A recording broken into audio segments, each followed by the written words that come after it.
Bili na kayo dito ah. Shout out kay ate. Bili na kayo dito sa sa highway lang to eh. Ano, iba ang may-ari noon. Mamaya bibili ako niyang gagawin kong mango shake. May yogurt kasi ako doon eh. Tsaka honey. Maasim na itsura eh. Ay, hindi ma'am.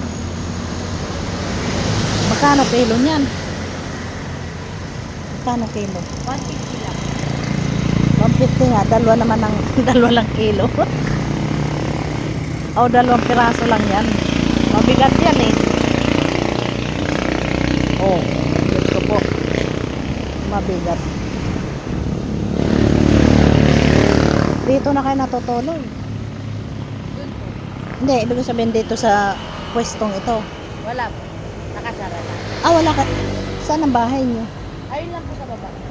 Ah, sa baba lang. Oh, bababa lang kayo. May babaan dyan. Apo. Oh. Ayun kay kuya, oh, ang laki din.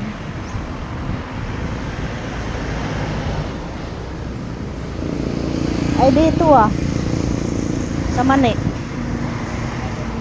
120 po ang kilo dyan ma'am. 120.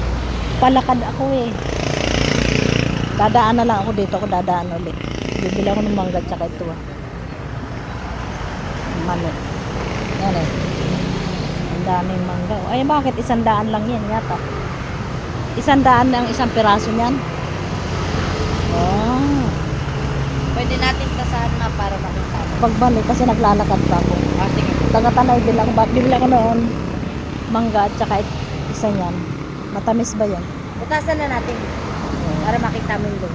Hindi, babalik ako eh. Huwag mo munang butasan. Oh, sige ma'am. Babalikan kita. Hanggang doon lang naman ako sa dulo. Bye-bye. Bye. Balik ako ate.